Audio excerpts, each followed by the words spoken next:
John Jeffries. Again, I think y'all always told me, if you don't mind, I like to say a word of prayer before we get started. God, with everything I do, I want to honor you. You have given me my life and all that I have. You inspire me with ideals, words, and actions. Help me to humble myself and to take no credit for what you have done in my life. Thank you for wanting to use me to accomplish your will. In Jesus' name, amen. Amen. Again, like I told you, the youth is going to be different because I'm speaking to adults. I'm a little country boy from West Point, Mississippi. I was raised out west, out near Manatee, Siloam, Cedar Bluff area.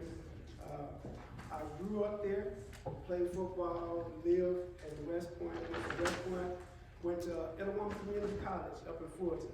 Left there, I went to big city of Cleveland, Mississippi, where I went to Delta State University. If you ain't ever went to the Delta, it's beautiful. Besides, once you get past the cotton fields in the woods, it's a beautiful campus in Cleveland, Mississippi. A lot of history is there. I grew up, again, I'm the baby boy of Lily and John Jefferson, the only son that they have, two older sisters. Y'all already been introduced to my beautiful family, my wife Shrita Jefferson and my daughter Jason Jefferson. So again, I just like for y'all to know a little bit about me before I get started, because I feel like we all gonna be family before all is over. And in order for you to talk to me, I want you to feel like I can talk to family. And as long as you can talk to family, we're gonna be fine. So I'm not gonna take too much of your time, but just a brief. After I graduated from Delta State, well, before I graduated from Delta State, in 2001, on September the 10th, I decided to join the military. If you know anything about history, I signed my contract in 2001 on September 10th because they offered a program called College First, which allowed me to go to college, graduate college, and go into the military. The recruiter said, hey man, I seen you play football, so you athletic. We ain't been to war with nobody in years, since the Vietnam, so you good. So I was like, okay, well, I am going to graduate, y'all got no plan, and y'all gonna pay me to go to school? Can't beat that, right? So I signed a contract on September the 10th. I woke up that next morning, it's September, it's 9/11, which is forever be known in history. And I woke up and I was running late for class, but on the way running to class, I didn't see nobody on campus. I just thought maybe everybody in class. So I was like, man, I'm late. So I get to class, find out the professor had put a sign on the door that said class been postponed. So I'm walking back to my dorm room, and I was like, man, because I'm like, man, I woke up, broke my sleep in this dude counseling class, realized stopping at TV, I see some people at an Extreme TV floor model inside the union, they were crying, saying, somebody hit the towel. And you know me, I was like, okay, just a towel, you know, it's a water towel, ain't it? We put a water towel all over the city. I'm like, why y'all crying? I'm just thinking maybe they on drugs or something. Like, why y'all crying? Just a towel. So I'm looking at TV and I see a plane fly into a building. I'm like, whoa, did she bust out crying? No, that's another one. I'm like, okay, where that at? They're like, that's New York. I said, oh, you talking about the twin tower? She's like, yeah. I said, well, I should call the recruiter then and find out how can I get out of this contract. So that rascal would answer the phone for nothing in the world. And I ended up graduating in May of 2003. In July of 2003, I flew from Meridian, Mississippi to Fort Sill, Oklahoma, and graduated Fort Sill, Oklahoma from basic training in AIT in October of 2003. In November of 2003, I was shipped to Fort Benning, Georgia, stationed at Kelly Hill 3rd Brigade. And that was in November 2003. In December of 2003, I was in the back of a tank in Kuwait. For 18 months from Kuwait to Baghdad, I sat in the back of a tank. I grew up real fast. We were considered trained to be the best of the best. My unit that we were trained, I went in full blown doing airborne, air assault, Ranger. I was considered the best of the best. My unit, my guys were considered the best of the best. We pride ourselves in 3rd Brigade because during that time, President Bush had declared war. We was the first one to go over there at that time looking for Osama bin Laden, not Osama bin Laden, we're looking for Hussein. And during that time I was over there, we did not lose no one in our whole brigade. Not one person died. And we was at full-blown war. I'm talking about people shooting at us and we shooting back. Did not lose not one person over it. We took pride in it. Amen. We Amen. that's the best. We get back home after that deployment. Within the first month, we lost 200 soldiers. 100 of them to suicide. 20 of them to DUIs. Another 30 of them to accident related with drugs in our country. That hurt so bad. It was felt across our brigade because we was considered the best of the best. How the best of the best physically go overseas and return with just minor injuries and no deaths, and we come home and we can't handle just being back in, we call it condonement or back in civilian population. How can we not handle it? It was something that was mind-blowing, shocking to me. Because, again, I'm considered the best of the best. How my guys taking their own lives when we fought so hard not to die? We fought 18 months not to die. Wow. People tried everything they could to kill us. Shot rockets, IEDs, mortars, gunfire, small RPGs. We outlasted all of it. And we come home and take our own lives.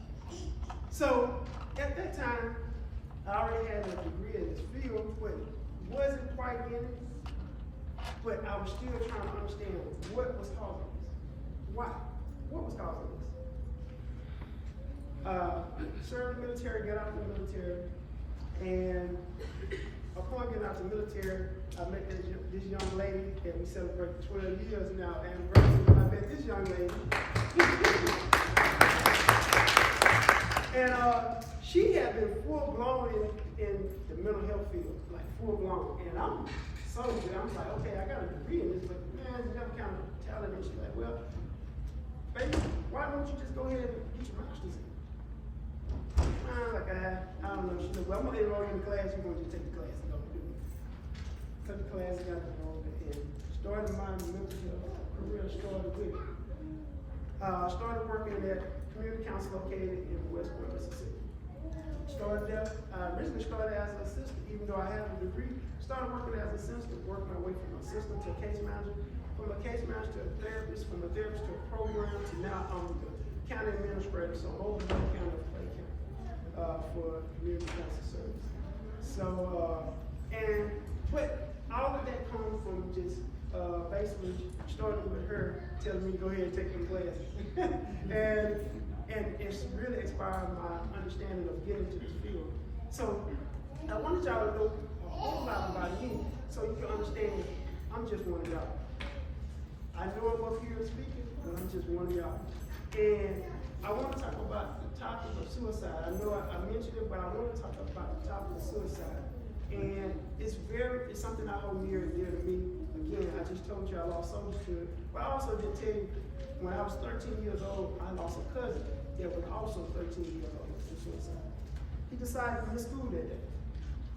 We just thought he just missed school. Come home, we see fire truck, we see ambulance, we see police, and the other. We lived on what we call Jefferson Road. Everybody on the road pretty well killed each other. About 30 houses, and come out to be about 60, but all of them live on one road. And we just thought like maybe somebody hayfield caught on fire, something like that. You know, 13 years old. We found out my cousin took his own life. Again, I had a soldier 6 years ago. He was battling throat cancer. Saw this guy, talked to this guy, laughed with this guy, joked with this guy, been in the floor with this guy. And he lived in Columbus, Mississippi. Took his life. Because he beat the stage 2 counts the first time, came back, and I guess he didn't feel like he could do it again. So it's something where this has been affecting me a lot by people around me. And the hardest thing for me to understand being in this field is like, what could I have said different? What could I have done different? What I didn't notice? Like, where I failed, Lord, what could I have done? Or, again, I have all these paper degrees. Well, what I didn't do? What I didn't notice? So, it's very big for me to speak on this, and I'm a big advocate for not only the mental health stigma, but suicide prevention. Suicide prevention is just what it is. The only way we prevent it, we have to talk about it. No longer today, we ain't gonna mention it, we're gonna look past it, we're gonna be all right. No, we can't do that no more. Because looking past it, not talking about it, it's steady happening. Just a few statistics I want to throw out there. Just this year alone, 22,000 people have already committed suicide. 22,000 people have already committed suicide. I was talking to the young people in the back. The number that's more intriguing to me is, and I'm just going to say it like it is, because we all look like we the same folks. We used to say back in the day, this used to be a white folk problem. Black folks ain't killing themselves, only white folks. Guess what? That number has changed.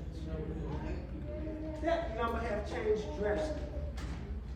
So out of the 70% of deaths this year, African American. Out of that 70% of African American, 50% of them was under the ages of 21 and 12. 21 and 12. I was telling them in the back, during that age, I was just having fun. I wasn't thinking about it. Let alone hurt somebody, let alone hurt myself. But the thing is, as adults, we got to be real with ourselves. And I'm throwing these numbers out just so you can understand. When your baby is being quiet or withdrawing, or all of a sudden talking about she don't want to deal with nothing, you got to talk with her or him, or go get some help. Them days of saying, hey, I'm just going to lay hands on you and let you go on by your way, no, that ain't been working.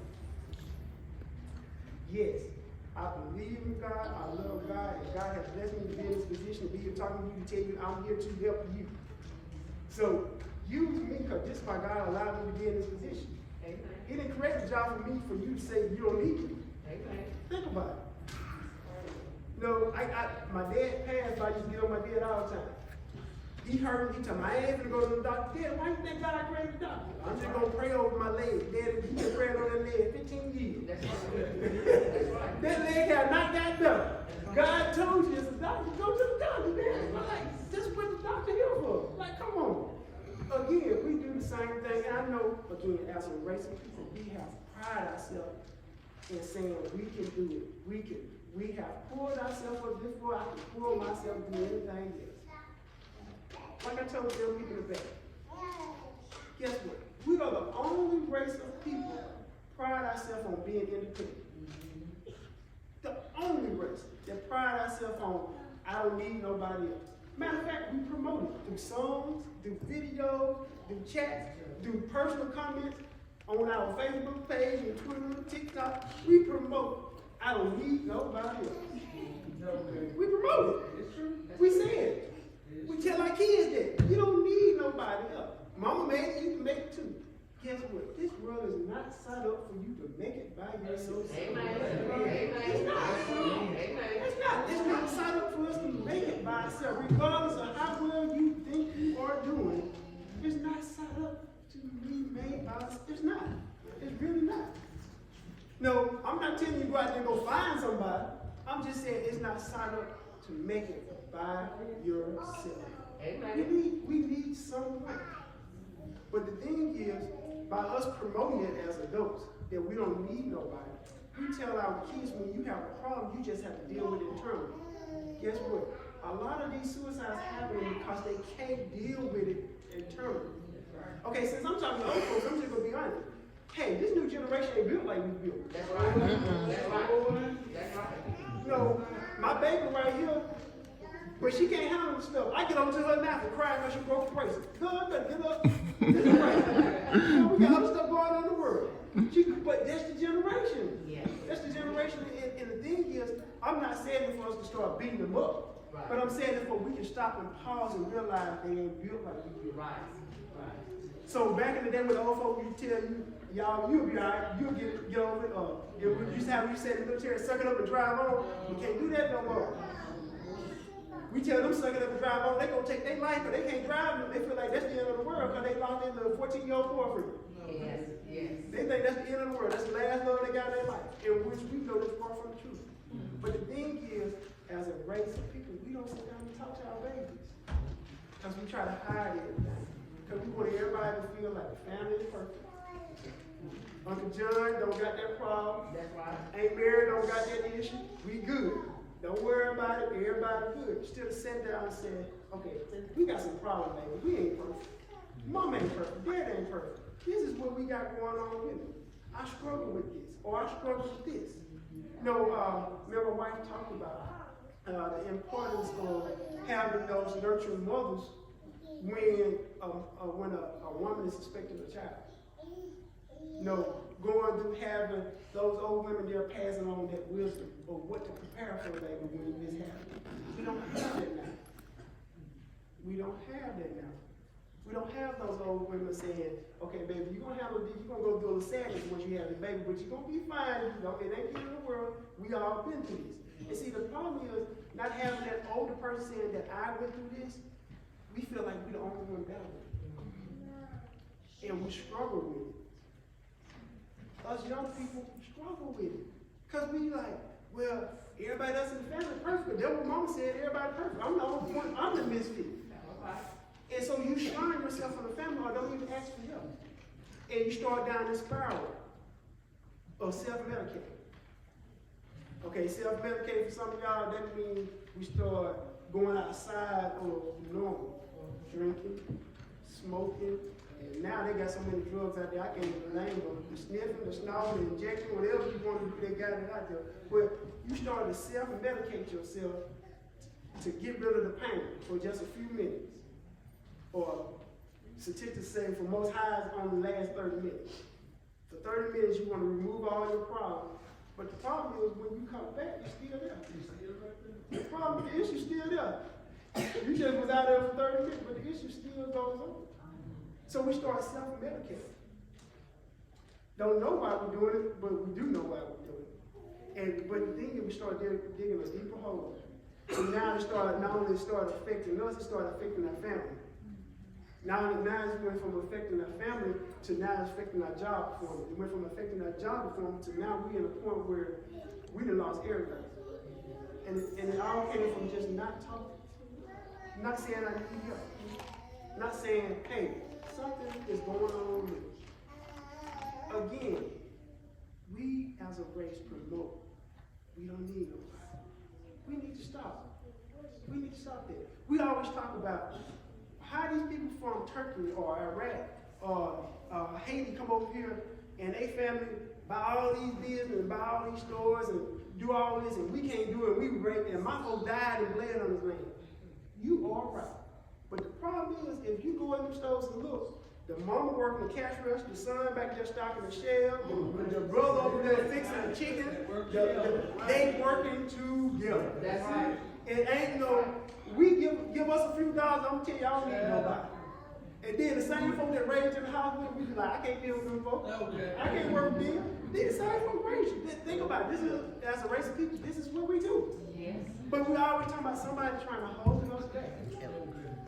No, but it is, we are holding ourselves back. Amen. We're holding ourselves back. Yes, this is still talking about mental health because again, this pride is what's taking our race down. And see, it's an understanding. I want you to be prideful of who you are. But don't be so prideful that you don't need nobody. All right. All right. Don't be so prideful that you don't need nobody. Because we all need somebody. We all need somebody. It's so important for us to make sure we pass that message on to our young people. Because again, it is being promoted to be independent. It is being promoted to do your own thing. It is promoted that you don't need nobody else. It is being promoted. And we are one of the biggest promoters of it. But at the same time, we also the biggest ones saying that why we can't get no help. Why ain't nobody helping us? Well, first of all, we gotta start helping ourselves. That's right, that's right. If you look at history, and I love history, as a race of people, we have came so far from our ancestors of Oh, being yes. enslaved and brought to this land.